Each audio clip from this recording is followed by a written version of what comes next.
is this. If the current happen to be average, then Q is equal to I into T. If the current happen to be instantaneous, then Q is equal to integral I into dt. So instantaneous means the current is a function of time. It depends on time. As time is varying, current also varies. So say for example, I is equal to 4t, t is time, or I is equal to 3t square, t is time. That is instantaneous. What is average? I is equal to 10 amps, no time in it. I is equal to 8 amps, like that. It's an average. So whenever average current is given, yeah, IT. Whenever instantaneous current is given, integral I dt. So that's a big deal with this. Okay, so this is average and this is instantaneous. We need to cross check with this. Okay, what is given here? Okay, so current is basically rate of flow of charge, but there are two types, average and instantaneous. Average is total charge by total time. Instantaneous is dq by dt. Okay, that's a big difference between that and this. Okay, so you can calculate the total charge flowing, and even this is also total charge flowing. But the total charge flowing is equal to average current into time, but the total charge flowing is equal to, through a given cross section, is equal to integral I into dt. That's a big difference between these two. Okay, but can this average and this instantaneous ever be equal? Yeah, they can be equal. Okay, when the current is uniform. So whenever the current flow is uniform, that is, it's not increasing or decreasing, but it is constant. So whenever the current is constant, the average value and instantaneous value will be equal. Okay, say for example, the current is always 5 amps, 5, 5, 5, 5, always 5. What is the average? 5. What is the instantaneous? 5. So both will be same if the current is uniform. Okay, so it's like if you are just doing very simple problems, probably if you are ignoring these two, difference between them, then it is probably you are confining yourself only to the uniform current. Okay, so let's deal with some kind of a problems to get accustomed to this kind of a thing. Okay, so let's start with the first one. Okay.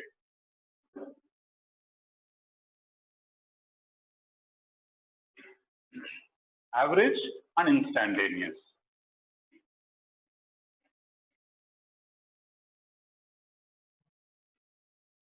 Okay, so what I concluded here is I is equal to Q by T and I is equal to dQ by dt. That's what I concluded. Okay, so let's use these expressions now. First one, what happens if charge flow is equal to 3t square minus 2t. Find current at time is equal to 2 seconds. That's the first question. Now, what is the kind of a current that I asked you? Is it average or instantaneous? I did ask you current. Yes, current. But what kind of current is it? Average or is it instantaneous? So I said find the current at 2 seconds. Let me change the question to another form. Find the current from t is equal to 1 second to t is equal to 2 seconds. Okay, so what is this current and what is this current then? Is there a difference between these two ways? Yeah, it's like you are supposed to find the current only at 2 seconds. Here you are supposed to find the current in between 1 and 2 seconds. So that means you are supposed to find current at 2 seconds. Here you are supposed to find current in between 1 and 2 seconds. That means this is at 1 instant and hence it is instantaneous. This is in between 2 times and hence it is average. So nowhere they will say that it is average or instantaneous, you need to guess it. So first one is, if it is only 1 time is given, it is instantaneous. Okay, if 2 times are given, obviously it is average in between them. Now how do I find instantaneous current? Yeah, instantaneous current is equal to I is equal to dQ by dt. That's what we know it. And hence it's only a differentiation. So what is the differentiation of it? 3t square minus 2t. As we are all much familiar with the differentiation, so let's write it now here. So what is the differentiation of t square? It is 2t, so you get it as 60, minus what is the differentiation of t? It's 1, so it's get 2. Okay, so substitute the time t is equal to 1 here, t is equal to 2 here, you will get it as 12 minus 2, that is equal to 10 amps of current. Okay, that's what we got it. This is instantaneous current at 2 seconds. Now, how do you find average then? Okay, how do we get average? As I said, average is equal to total charge by total time. How do I write total charge? Q2 minus Q1 by T2 minus T1. Let me substitute the denominator first. Total charge by total time. The denominator is already given here. T2 minus T1. 2 minus 1. 2 seconds minus 1 second. Okay, what is Q2? It is a charge at T is equal to 2. That means you need a charge and time relation. That's what it is given here, charge and time relation. Substitute the T is equal to 2 here. Okay, so when you substitute T is equal to 2, what do you get then? 2 square. It is 4. 4 3s, 12. Minus 2 into 2, 4. 12 minus 4, it is 8. Okay, then Q1. What do you mean by Q1? Substitute T is equal to 1 here. So when you substitute T is equal to 1 here in the expression for T, so you'll get 3 minus 2 is equal to the charge, which is nothing but 1. So what do you finally get it then? I is equal to 8 minus 1 is 7, 2 minus 1 is 1, so it is 7 amps. So what is the instantaneous current? 10 amps. What is the average current? 7 amps. Okay, so once again, let me re-establish it. What is the expression for instantaneous current? I is equal to dq by dt. What is the expression for average current? Delta q by delta t. So how do you identify in a question that an average current is asked or instantaneous current is asked? So if they ask you to find the current at 2 seconds, just only 2 seconds, that is nothing but instantaneous. Okay, that means only one time is given. If they ask you to find the current in between two instances, 1 and 2, in between them, then it is average. Now, how do you get the average? Q2 minus Q1 by T2 minus T1. How do you get Q2? Substitute this back into this expression, you will get the value of Q1 and Q2. Okay, so that is what it is. That's what I summarized in the starting. So once again, what did I summarize? I is equal to total charge by total time. That is in fact nothing but delta Q by delta T. So this is dQ by dt, differentiation. That's a difference. Okay, so that's average current and this is instantaneous current from the same question we have done it. Okay, so let's see another part of it. Okay, what happens if the charge is given? I mean, what happens if the current is given?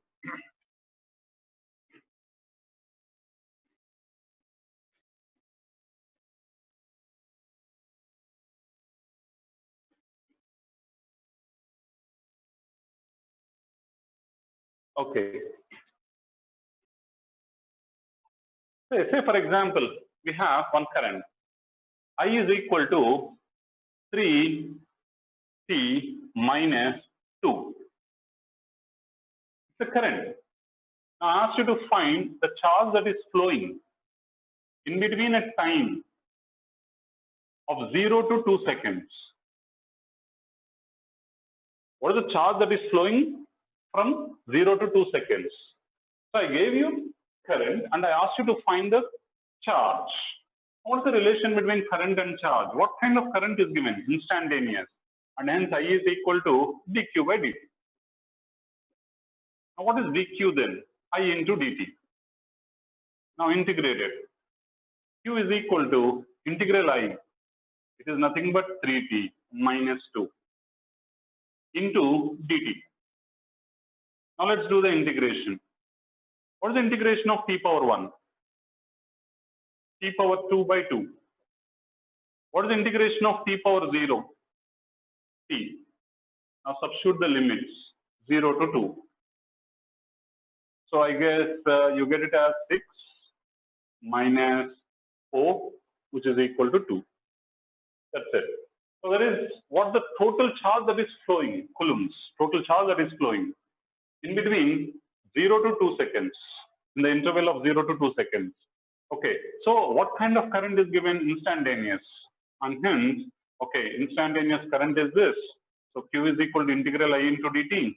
So substitute it, do the integration, and then complete it. So it's like, yeah, everyone knows integration, but sometimes you don't know when to do integration and when not to do it, or when to do differentiation, when not to do it. So this is what it is. If it is instantaneous, yeah, you use the formula for instantaneous.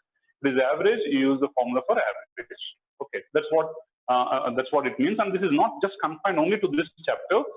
Every mathematical expression that we come across in any chapter, okay, for any quantity. Okay, average is differentiation. Integration. Total by total. Yeah, instantaneous differentiation.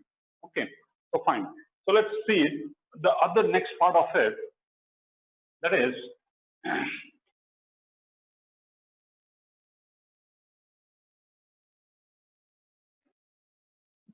drift speed. Okay. So here, what we have is something called current, and current is basically inside a conductor, not everywhere. Maybe inside a metal. Electrons do move, but the path of the electrons is so random. So, and hence there is something called drift speed, and usually it is denoted with Vd. Now, if current flows through this wire because of the motion of the electrons.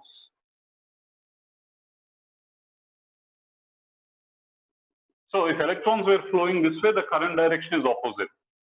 What is the relation between I and drift speed? We all know it. I is equal to NEA Vd.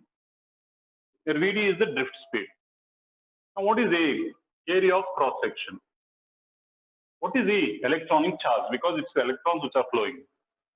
If it is not electrons and if it is something else, I use that kind of a charge. Okay. Now, what is N? N is not number of electrons. It is number of electrons per unit volume. So you can call this as electron density. Okay, electron density per unit volume. Okay, number of electrons per unit volume. So I is equal to NEA Vd, or Vd is equal to I by NEA. Okay, now if you look at this, then okay, I by A, current by area, can also be written as current density, J by N into E. Okay, that's fine. That's what we know it. But there is some misconception here. Does current depend on drift speed, or does drift speed depend on current, or is it like mutual? It is not mutual. Okay, the current depends on drift speed, but the drift speed doesn't depend on the current. Okay, so even though it has an expression like this, it doesn't depend on current. It depends on its own factors. Okay, and what is the expression for drift speed? Okay, so the drift speed is usually written by this expression V is equal to U plus AT. The initial average velocity is equal to 0. We'll come back to that question, why the initial average velocity is equal to 0.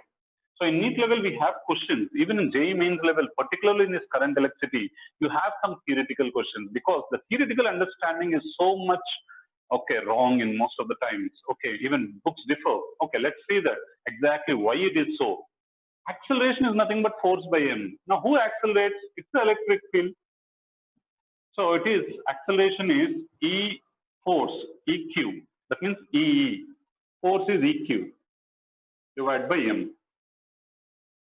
Okay, since it is in opposite in direction, let's take it as minus in the vector form. This is drift speed. Into t, what kind of time is it? The time is nothing but relaxation time. What do you mean by relaxation time? The time between two collisions. That means between two collisions, the electron is under the influence of electric field only. That means between two collisions, the electron is accelerated by electric field. So you can see the electron is getting accelerated with electric field. And hence, you can write acceleration is equal to force by mass. And force is equal to electric field force, EQ, by mass. Okay, and hence the time should be confined only between two collisions. Now, is the time between two collisions same for all the collisions? Definitely not. And hence it is an average time. Now, if this is an average time between two collisions, which we call it as relaxation time, then if this is average, everything should be average. So is V, which is Vd, drift velocity, is it the drift speed of every electron? No, it is the average drift speed of all the electrons. Okay, that's fine. Then what about U? Initial velocity. Is it the initial velocity of one electron or is it the average initial velocity? It's actually the average initial velocity. Now, why is that the average initial velocity is equal to 0? Everything is average and it's also average, but why is the average 0? The average is 0 because few electrons, when the current is not flowing, when the current is not flowing, the electrons don't stop. The electrons do move randomly. A few electrons move leftwards and a few electrons move rightwards and they cancel out each other. So the total velocity will be equal to 0 because they have random motions when there was no flow of current. And hence, what is the average velocity then? 0. Okay, that's the reason why it's 0. So this is relaxation time, which means the average time between two collisions. This is the initial average velocity, which is 0 because they have opposite directions. This is the average drift speed. Now, why is there a minus?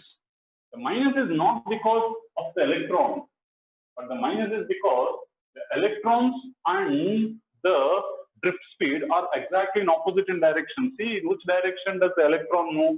The electron moves opposite direction to the electric field because it's a negative charge. So the electric field should be like this. An electron should move opposite direction. So the motion of the electron, that is nothing but drift speed.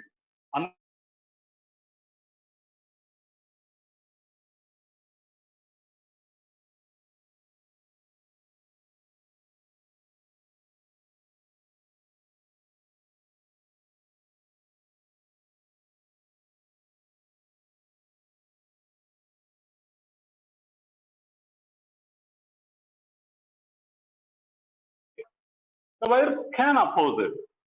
Conductor can oppose it. Opposition doesn't mean that it is going to stop it, but it is going to slow down. Okay, if it is going to slow down, then, okay, how do we measure how much a substance is going to slow down? That is being measured by something called resistance. Resistance. Okay, resistance of a conductor. Yeah, let's see how a resistance of a conductor can be calculated. Yeah, let's say the current is flowing through this and leaves through this. No current will flow through this lateral surface. The area of cross section here is A. The area of cross section here is also A. That means the area through which current enters and the area through which current leaves is A. Okay. Then what is the resistance of this conductor? The resistance of this conductor is directly proportional to the length and inversely proportional to the area. R is directly proportional to the length and inversely proportional to the area.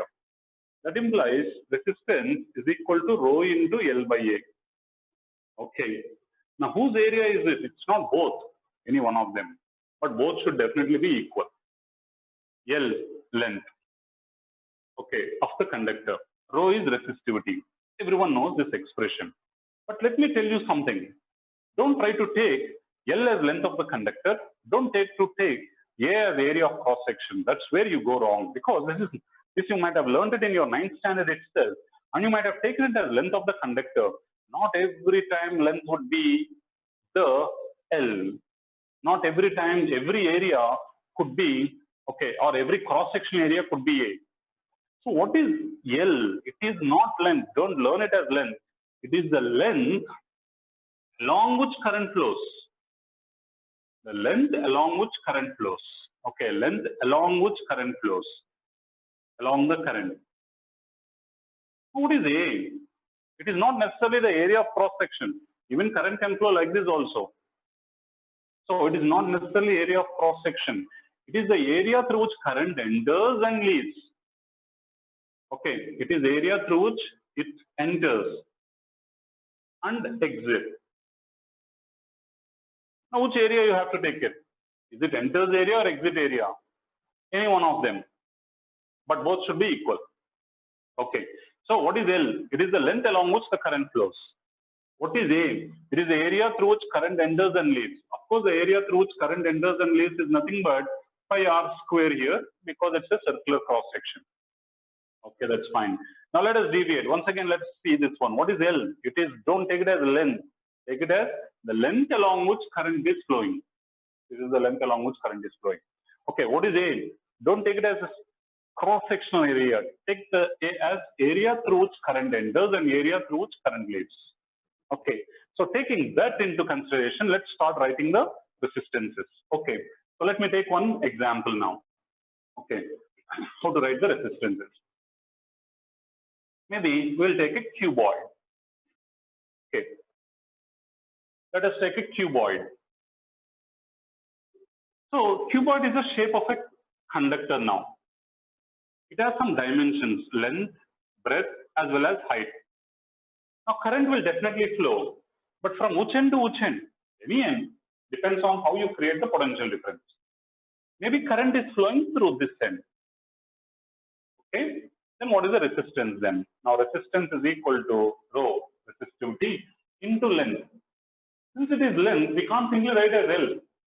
We have to write the length along which current flows. Now what is the length along which current flows? Of course, here it is L. Divided by area through which current enters or leaves. What is the area through which current enters? This is the area through which it enters, and this is the area through which it exits. It leaves.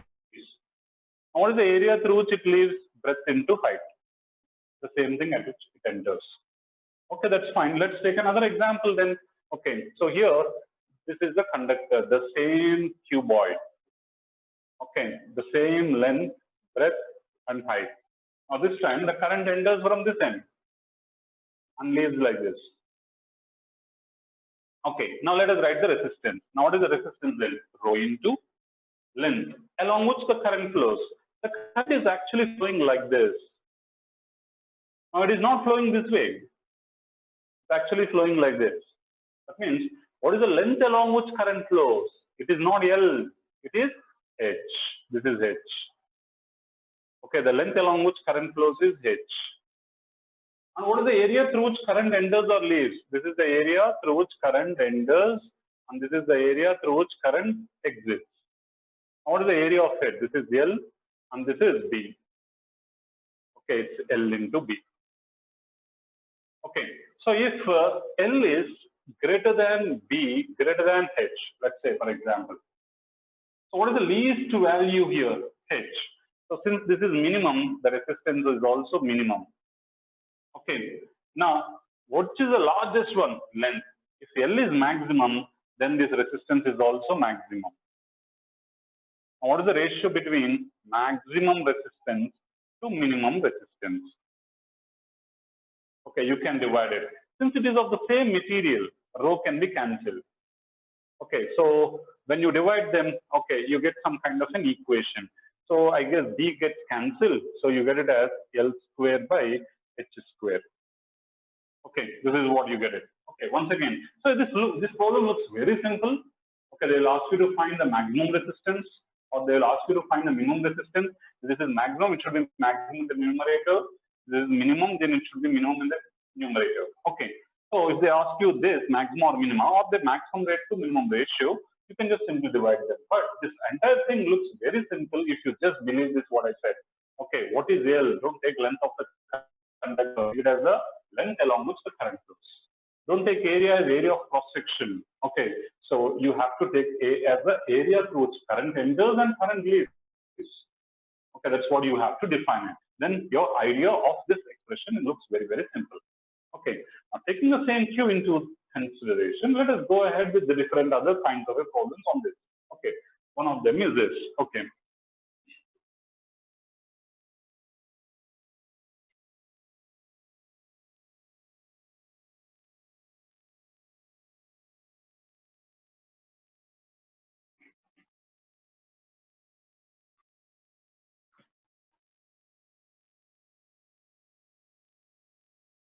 Okay, now let's start with this something called, okay, resistance here. Okay, let us take a wire, which is like a hollow. Okay, like a hollow wire, like that. Okay, now the internal radius, let us take it as A. The external radius, let us take it as B. So what does this hollow wire actually mean? All this is metal. The shaded part is metal. All this is hollow. Let us take the length of this wire as L. Now current starts flowing like this. and exits like this. Now let us write the resistance. Now how do we write the resistance now? Resistance is equal to rho into length of the conductor. Now, what is the length of the conductor? Don't take the length of the conductor as L. It is actually length along which the current flows. The current starts flowing like this, through this, and exits like this. Now, what is the length along which current flows? It's the same L. Now, what is A? It is not area of cross section. It is the area through which current enters and leaves. Now, is the current actually flowing through the entire area? Current actually flows with the help of electrons. That means there should be electrons in it. That means there should be some matter in it. So no current flows through a hollow part of it. So this is all hollow. So it can't flow through it. Only through this shaded part it can flow. That means we have to write the area of this one. How do we get the area of that one? Larger area minus smaller area. That means pi into d square minus pi into a square. That's what we get it. So this idea becomes very simple because whenever you say it is the current passing through the area and leaving through the area, not area of cross section. So the area is only to this, and it becomes as simple as that. Okay. So similarly, even if it is a cuboid which is hollow, like that. Okay, which is hollow. Now this is shaded now. Maybe the length of this one is 100 centimeters, which is equal to 1 meter. Okay, maybe the length of this one is 5 centimeters. Okay, maybe the length of this one, it's a square. Okay, length of this one is 2 centimeters. Now, how do you write the resistance then? R is equal to rho into the current enters through it and leaves through it. Now, what is the length along which the current flows? This is the length along which current flows. So, what is the length here? It is this. So, it is 1 meter. Divided by area. What is the area through which current enters or leaves? The area here was a circle, but here it is like a square inside a square. So, here through which current doesn't flow because it's hollow. Only through the shaded part. Now, how do you get the area of this part then? The larger square area minus smaller square area. So, what is the larger square area? 5 into 5 is 25. Okay, minus smaller square area. What is the smaller square area? 2 into 2 is 4. But mind you all, everything in electricity should be only in SI units because Coulomb is only SI unit. Okay, so write the centimeters also into meters, 10 to the power minus 4. Because this is not centimeter but centimeter square. Okay, yeah, you got the expression here. So whatever is the problem, okay, this becomes very simple whenever you say it is the area through which current enters and current exits. Okay, so that's what the idea here is. Okay, fine. Now let us take on some other things here. Okay.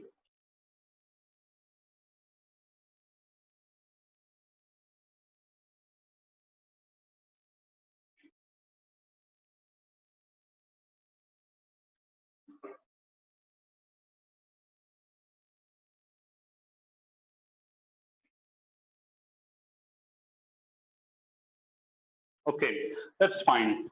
Now, I hope so. Let's go ahead with the same expression because this is something which is so frequently asked. Okay, so what happens if I have a wire, okay, and the wire is stretched? What happens if I have a wire and the wire is cut? What happens if I have a wire and the wire is bundled with another wire? Now, then only few things might change. L might change, radius might change, okay, or both might change. So it all depends upon what is changing and what is not changing. So first of all, we have to concentrate on what is not changing. Okay, so in order to do that, let us write this expression in two forms now. R is equal to rho into L by A. So this is area and this is L. Now how do I write volume? Don't you think volume is equal to area into length for all symmetrical bodies? Area into length. You can replace now. So this can be replaced like this. R is equal to rho into, if I replace area with volume, then I will get it as L square divided by volume. Now replace length from this. R is equal to rho into volume by A square. or in fact, rho into volume by pi square r to the power of 4. Pi r square is the area. Now, if you look at this expression in the numerator, or if you look at this expression here, so particularly in the numerator, it seems like resistance is directly proportional to length. If you look at this expression in the numerator, okay, here it looks like R is proportional to L square. Okay, if you look at this expression in the denominator, okay, denominator, you have R is inversely proportional to area. But this expression in the denominator, it looks like R is inversely proportional to area square. Don't think one is contradicting the other one. So when it contradicts, then we have to know when it is true and when the other one is true. So the true thing will all depend on the remaining factors. Okay, I am a good man only when my surroundings are good. Okay, this is going to be true only when the other things are constant. Okay, so is it not? I am healthy when my environment is healthy. Okay, I can't alone. My house can't be neat when the street is ugly. Okay, so here R is proportional to L. R is proportional to L square. Okay, depends upon the other quantities. What are the other quantities here? Okay, R is proportional to L. Here and everywhere, rho is existing, and hence let us keep it the same. Okay, so R is proportional to L when area is constant. R is proportional to L square when volume is constant. R is proportional to 1 by A when L is constant. R is proportional to 1 by A square when volume is constant.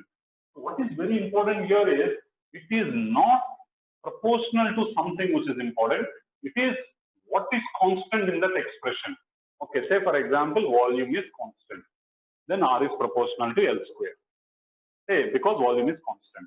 Okay, if I say area is constant, then R is proportional to L. So the proportionality all depends upon what is going to remain constant. Okay, so will in the question, I mean, you come across the word called, so this is constant. No, they will not say. You have to judge it. Say for example, I just take one wire. Okay, and I cut the wire into pieces. After I take a very small piece out of it and try to compare that small piece with the bigger one. What is same for both the small piece and the bigger one? Definitely length is not same. Of course, it's the same material, but what is same? The area of cross section is same. So whether it is for the bigger one or for the smaller one, the area of cross section is same. Okay, if I cut it, the area of cross section is same. When area is same, then R is proportional to L square. Sorry, R is proportional to L. When area is same, R is proportional to L. Okay, so when I am cutting it, the area would not change.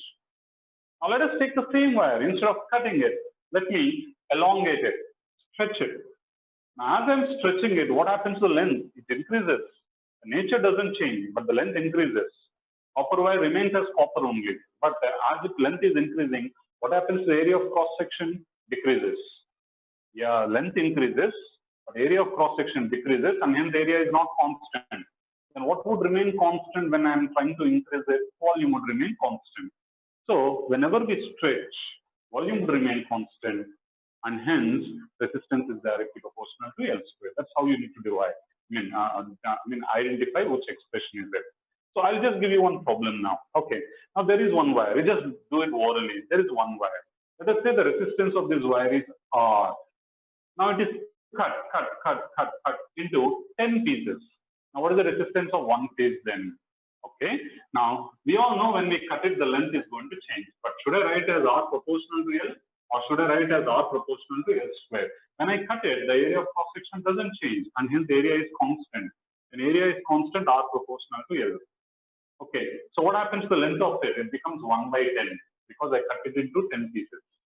So if it is 1 by 10, if length becomes 1 by 10, the resistance also becomes 1 by 10. That means it becomes R by 10.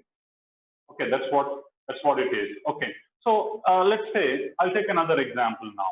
I'll take a wire. The resistance of the wire is R. Now stretch it. Now, as I'm stretching it, I'm doubling the length of the wire. So when I double the length of the wire, what happens to the resistance? Now, should I take it as R proportional to L or R proportional to L square? So when I'm stretching it, the volume would remain constant. So if volume remains constant, R proportional to L square. So when n is doubled, 2 square, it is 4. So that means the resistance becomes 4 times. That means it is 4R. Okay, so that's what the formula is. So the formula is based on not R proportional to L or R proportional to L square. It is based on what is constant, area or volume. Okay, that's what it is. Now, similarly, I'll give you one example. You just think about yourself as you can't express it, or you can even chat there. Okay, so tell me what exactly it could be when I take a wire. When I take a wire, its resistance is R. Maybe the wire is having a circular cross section. I'll take this wire and then melt it. So it's going to be like a liquid, and then recast it into some other shape. Maybe the shape is having a square cross section. Okay, earlier it is a circular cross section, now it is a square cross section. Okay, but the length also will change. So how do I write it now? Should I write R proportional to L or R proportional to L square? Now when I melt and recast into something else, make into a different shape. Okay, so what would remain constant? When I melt and recast into something, the mass would remain constant, the density would remain constant because it is again becoming solid. Okay, and hence the volume also would remain constant. So since volume remains constant, R is proportional to L square. That's what it actually means. You need to decide like that. Okay, so you have to look for what is going to remain constant in a problem. Okay, now they will not stop the problem with only comparison with volume. There will be some other thing in comparison with mass as well. Now, how do you write mass? Okay, or volume. Volume can be written as mass divided by density. Now replace that here. Okay, what do we get here then? Okay, resistance here is equal to rho into L square divided by volume means mass by density.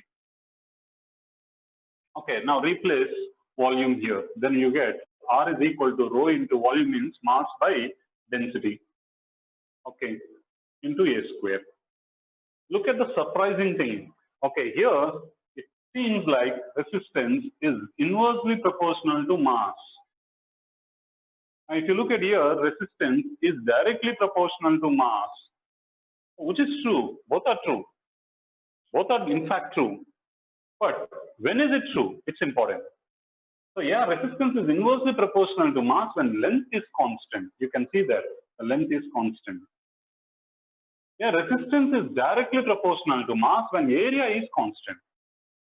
So it is not proportionalities, it is first what is constant. So when length is constant, inversely proportional to mass, R1 by R2 is equal to M2 by M1. Okay, when area is constant, resistance is directly proportional to mass, R1 by R2 is equal to M1 by M2. Okay, that's how you need to decide it. So you should, the analysis also should go with what is going to remain constant rather than what is actually given. How mass is given, how resistance is given. You can't simply say directly or inversely. You should first search for what is going to remain constant. Length, then this. Area, then this. Okay, that is how you need to relate it. Okay, I hope so everyone got that. Okay, so let's go with the next part of it. Okay.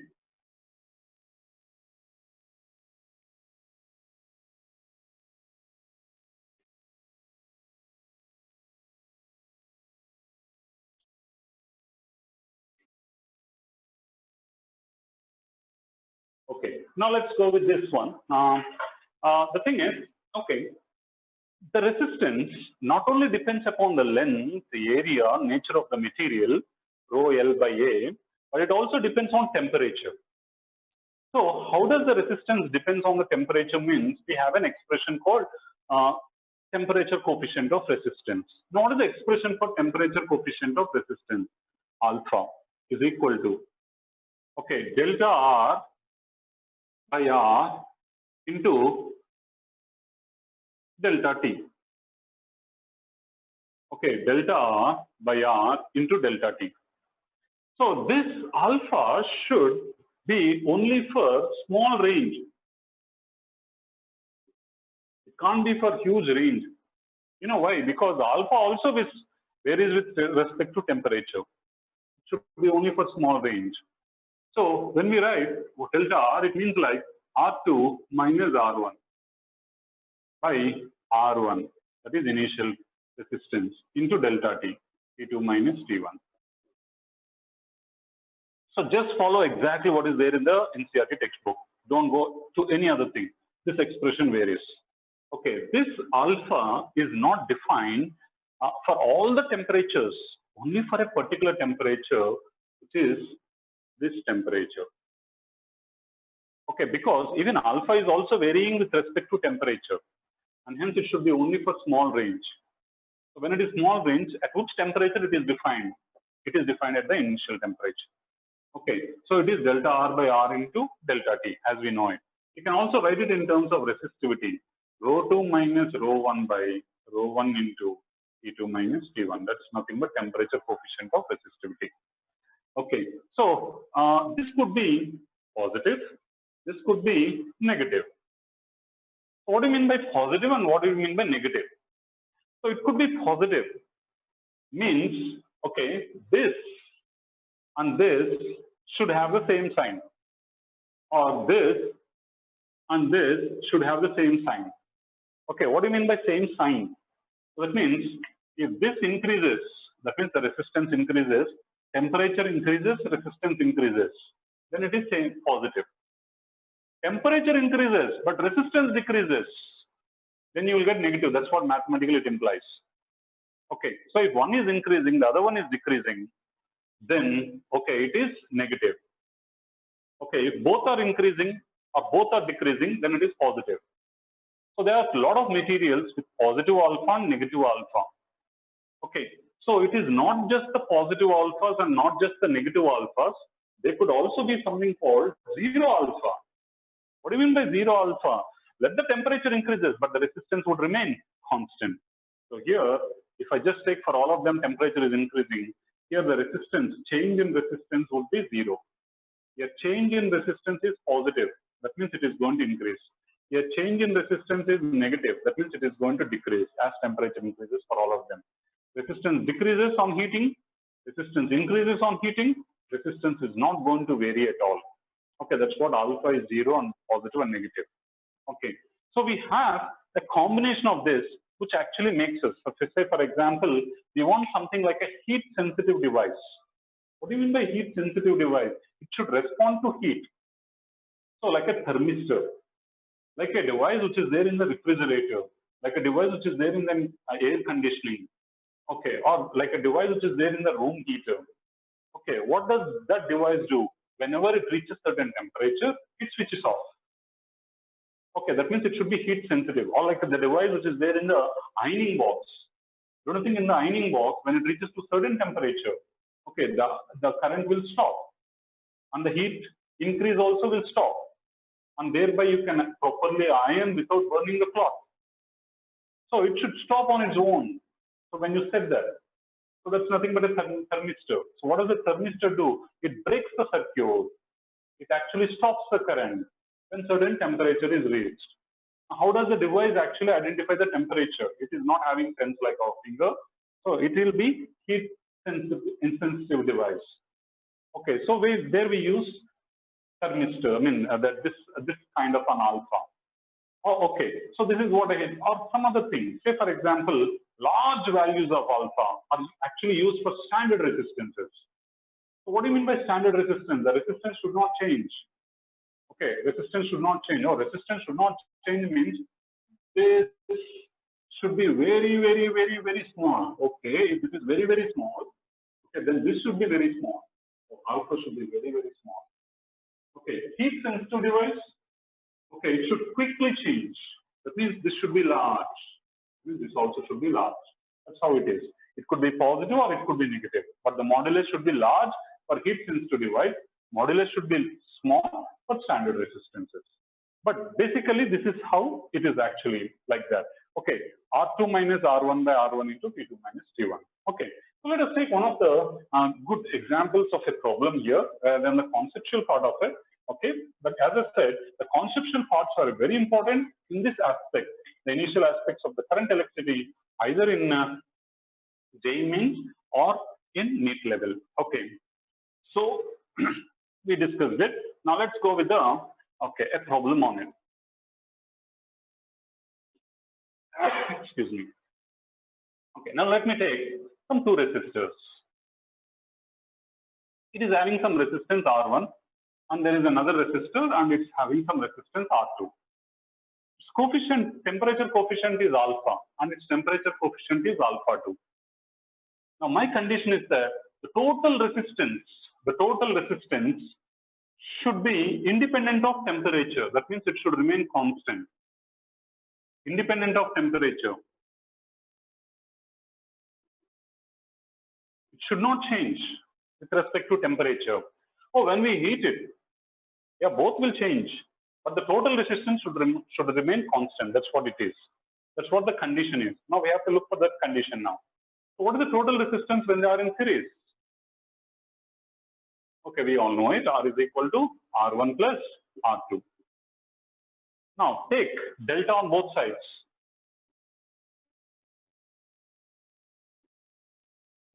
Okay, now how do I write alpha then? Don't you think alpha is equal to delta R by R into delta T? Now how do I write delta R from here then? It is nothing but R into delta T into alpha.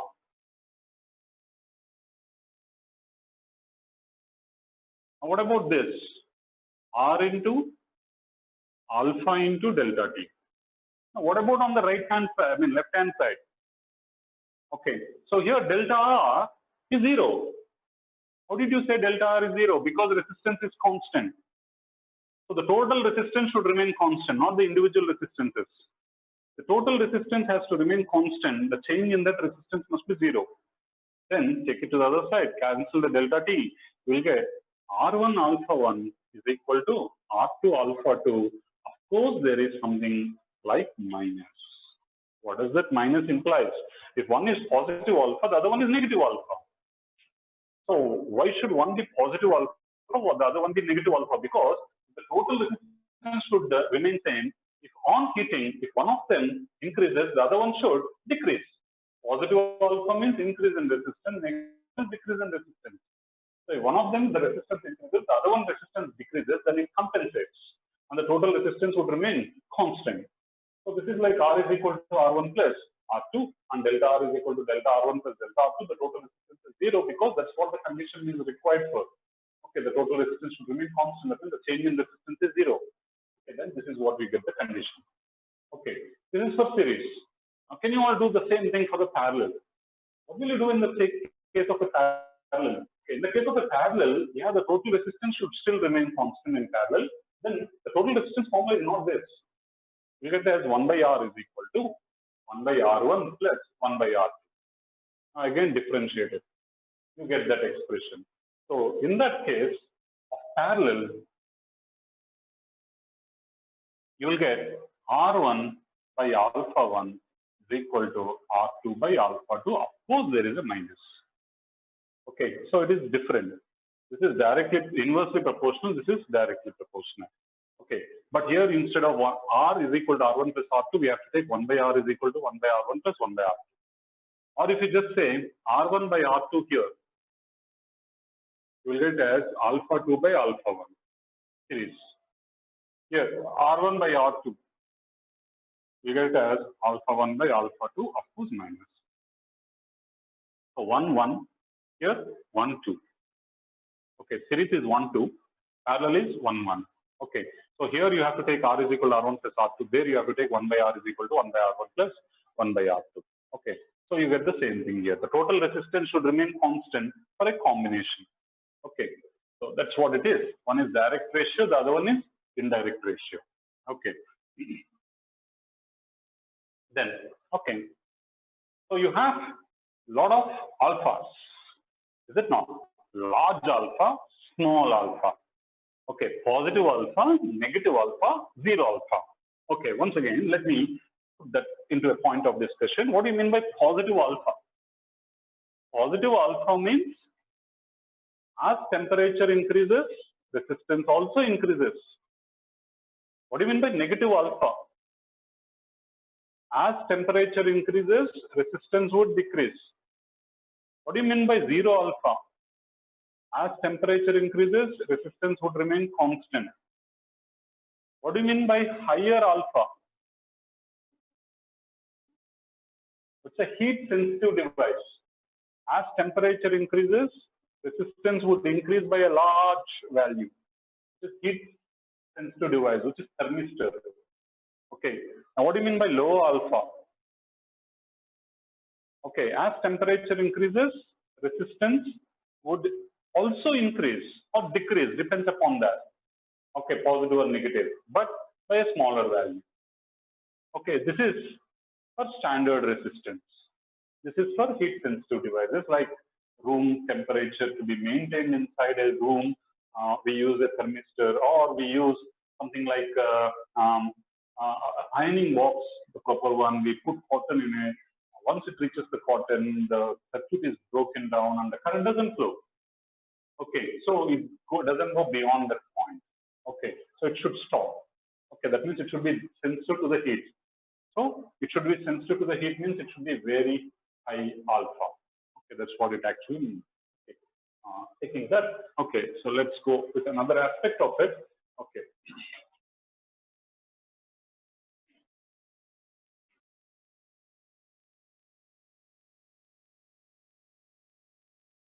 Okay, so fine. Then we have something like Ohm's law. So what is Ohm's law? We have a conductor which is also having some resistance. Now that conductor is connected to a cell, and the cell is having some potential difference, which we call it as voltage. Okay, then we know this same potential difference exists between these 2 points. This is higher, this is lower. So the current always flows from higher to lower. What's the relation between all the three? V is equal to I into R. Okay, so let's see what is that. Okay, what is I? Current. What is V? Potential difference. What is R? Resistance. Now we should know whose potential difference and whose resistance it is. Okay, so the potential difference is across the resistance which you are writing here. I'm writing for this, and hence this R, and V is potential difference across this. Okay, so what happens if I put one more resistance here? Is this V and this V the same? No. So this V is different from this V. Then whenever I write R, we have to write the potential difference across that.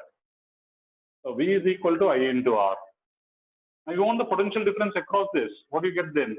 V is equal to I into small r. So this is different and that is different. Okay, so this is across this is across this. Okay, that's what it actually implies. That means, what is the condition for Ohm's law means? V is proportional to the resistance. So the potential drop across any resistance, is directly proportional. Okay, so V is equal to I into R. This is all when it is in series and the current is same. Okay, of course you also learn it like this. I is equal to V by R. Okay, and you write V is directly proportional to I. Okay, so that's what you learn in PUC. But I'm saying you have to write V and I. Okay, this is how it is. Okay, fine. Yes.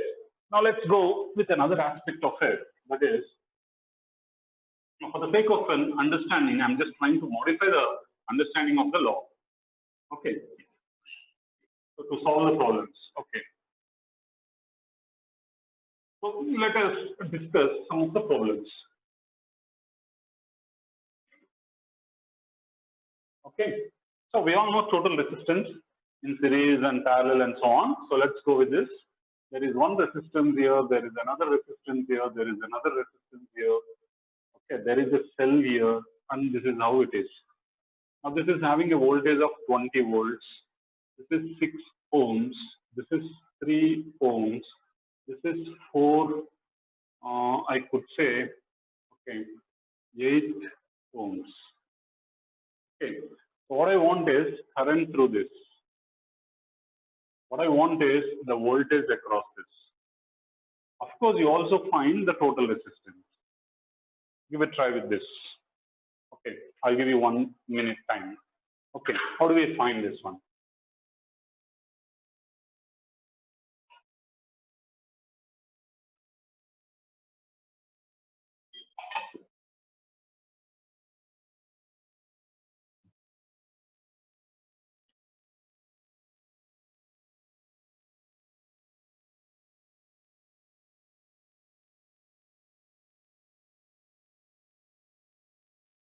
As everyone is doing, Darshan Yadav, okay, Shivalingappa, Ramesh,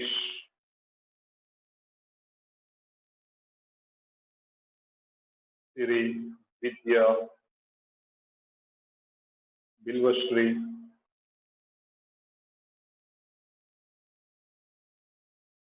Chinchana, Lakshmi, Balaji,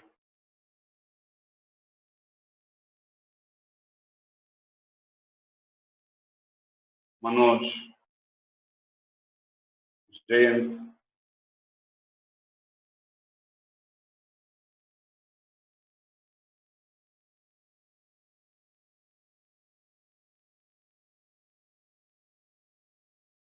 okay. Yes. Now, how do we get the total resistance? Okay, let's come back to this. Here, 6 and 3 are parallel. Of course, what is the expression for total resistance in parallel is reciprocal sum. So 1 by R is equal to 1 by R1 plus 1 by R2. And when we do that, we get this as 2 ohms. Now, this is 2 ohms. This is 8 ohms. Now, how is 2 ohms, which is just 1, and 8 ohms just beside each other? They are series. And hence, what is the total resistance then when it is in series? 8 plus 2, it is 10 ohms. I hope everyone got that. And it's a very simple thing. Okay, 10 ohms. So this is 6 and 3 are parallel. So you get it as 6 into 3 by 6 plus 3. On simplification, you get 2. So 2. How is 2 ohms and 8 ohms series? 8 plus 2 is 10. Yeah, we got that as 10. Okay. Next, how do we get the voltage? Okay. I know you have several techniques to do that, but let me do it like this. Okay, this is 2 ohms. Okay. This is 8 ohms as a shortcut. This is 20 volts. Okay. Now this 20 volts must be divided among these two. The voltage gets divided in series. We discussed in capacitors. The voltage gets divided in series, and in parallel, the voltage is same. So it should divide. Now, how does the voltage get divided? I just told you. Since current is same, V is proportional to R. That means the voltage gets divided in the ratio of resistance. What is the ratio of resistance? 2 is to 8, or you can say 1 is to 4. That means this should get 1 part. It should get 4 parts. Okay, this is 1 and this is 4. Okay, 1 out of total parts. What is the total number of parts here? 1 plus 4. I think everyone knows the ratio. 2 and 8 means cancelling, you'll get 1 and 4. Okay, so when it is 1 and 4, this will get 1 out of the total parts. What are the total parts? 1 plus 5. So you get 1 out of 5 in the voltage of 20. So it is 4 volts. So this is 4 volts. Okay, what about this? This will get 4. Out of how many parts? The total parts. 4 and 1. 5. Out of how many volts? 20 volts, because that is what the total voltage is. Now divide them. So 4, 16. So this is 4 volts and this is 16 volts. Okay, we got our answer. This is 16 volts and this is 4 volts. So even capacitors, I told you, whatever is asked, first find the voltage. I divided the voltage. What is this one? 16, and hence the remaining is 4 here. Okay, that's fine. If it is 4, the 4 will be same for both of them because they are parallel. So here it is 4 and here also it is 4. Now here it is 4. What is the current then? It's very simple. I is equal to V by R. What is V here? 4. What is R here? 3. 4 by 3. That's it. Okay, so it's going to be very simple if you divide the voltage first. Okay, now how does the voltage get divided? In the ratio of resistance. Why? Because I is same. When I is same, then it is in series. Okay, so voltage gets divided, okay, in the ratio of resistance. Now take the ratio of resistance. Okay, this will get 1 out of total 5 parts. Okay, it's a distribution. It's like a distribution between 2 people. Okay, so you get 1 out of 5. And this person gets 4 out of 5. 4 plus 1 is 5, 5 parts. 4 out of 5 parts in the voltage of 20 volts. That's what the total voltage is given. Okay, 4 out of 5, and this is 1 out of 5. Okay, that's what it is. I hope so. This understanding is simple. Let me give you one more problem on this. Okay. Okay. So this is how you need to do it. Don't try to find the total current and then try to divide the current and then try to find the voltage. So that way it becomes too lengthy and sometimes it is hectic. Okay. So just learn to divide the voltage. Whatever is asked, first divide the voltage. Okay. So let me take another example. Okay. So I have a resistance here and I have another resistance here. I have a resistance here and I have a cell here and I have a resistance here. This is 6 ohms and this is 4 ohms. This is 10 ohms.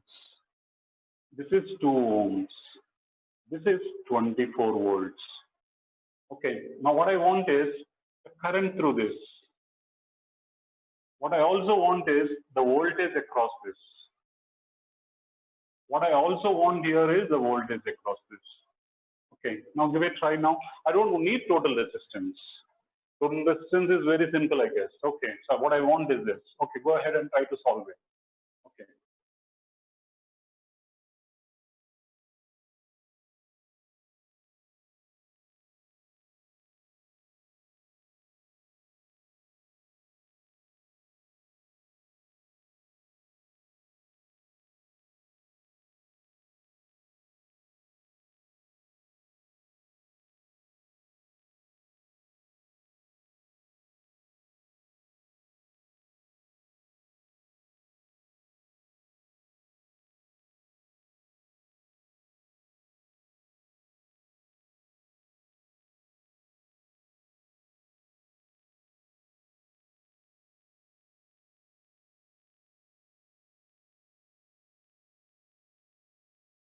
So I guess Sammy, what's your answer?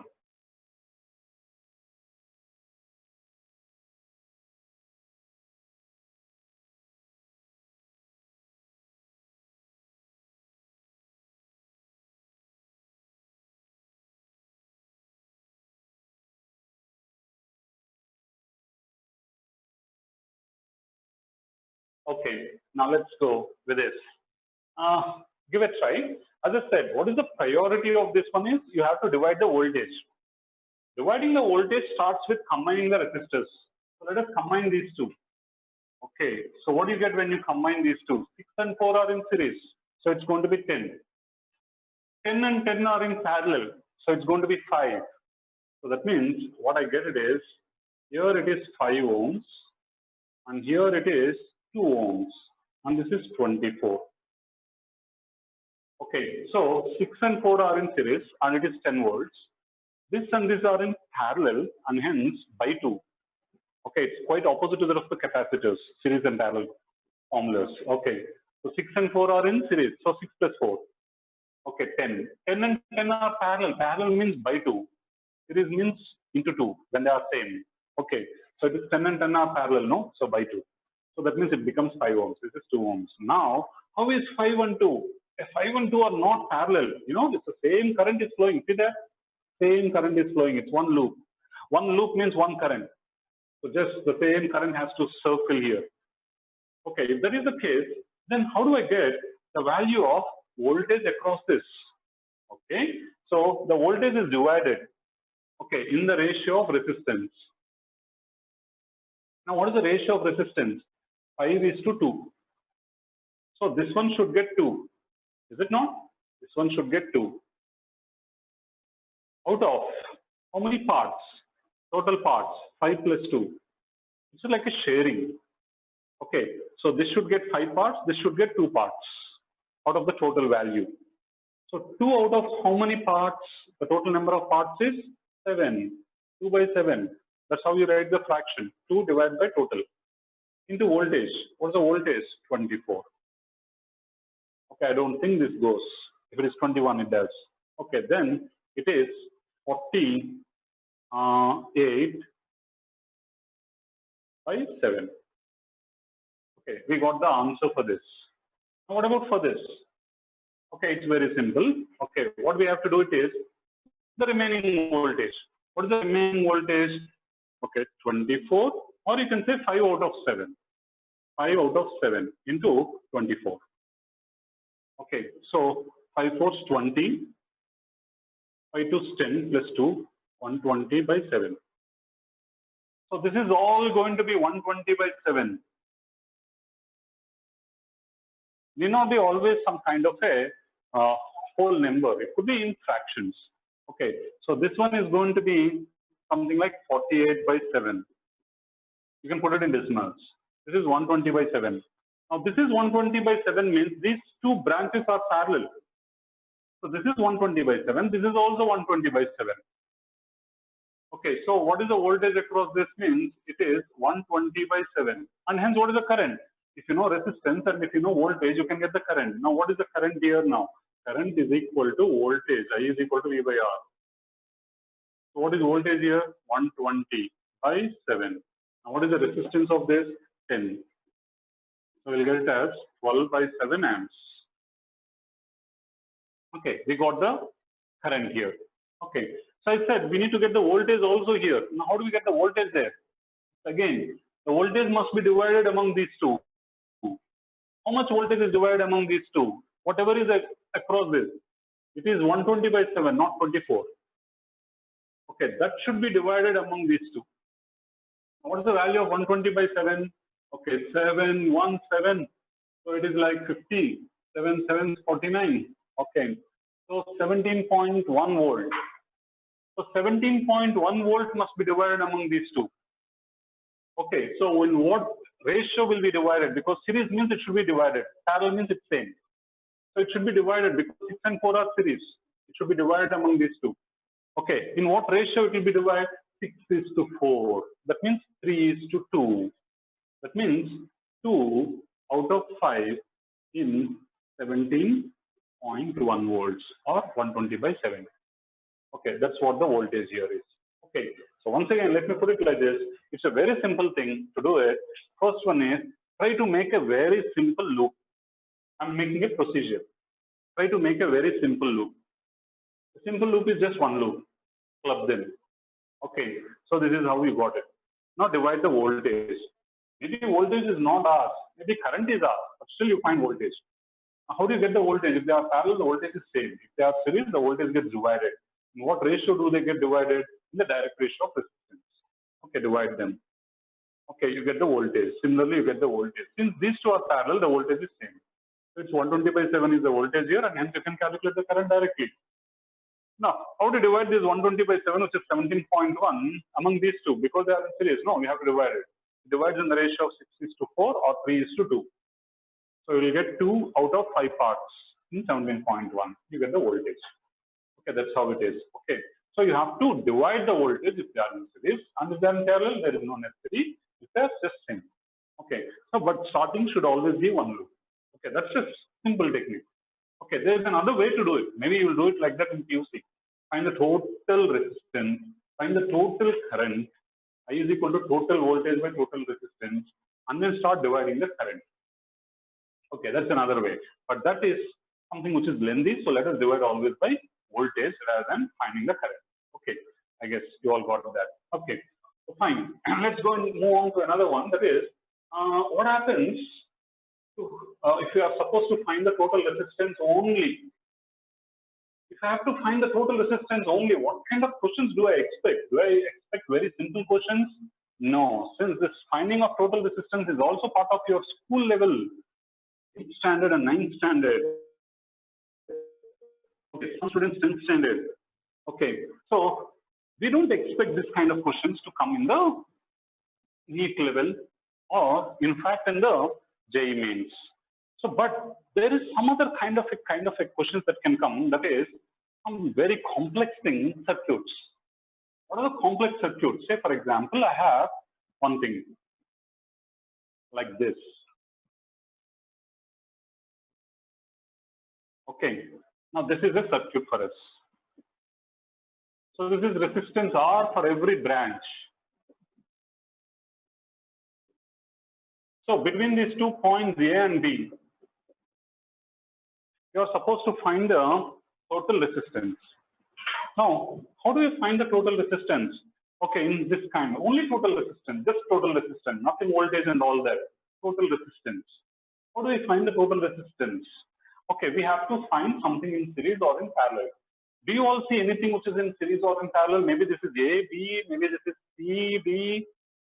Okay, and this point is O. Do you see any branch which is either series or in parallel? I don't see anything. So if some people wanted to say these two are parallel, let me tell you, only one end is connected, but the other ends are not connected. Someone wants to tell me that these two are in series. No, the current is getting divided here. What do you mean by series? Current must be same. What do you mean by parallel? Both the ends must be connected. Voltage must be same. Okay, so none of them is in series or none of them is in parallel. So what we should do is none of them is in series or none of them is in parallel then. Okay, we have to apply Kirchhoff's law. Oh, Kirchhoff's law. Again, it is going to be a very long one. Now, how do we skip Kirchhoff's law? It's a shortcut. Okay, there are some lot of theorems for symmetry.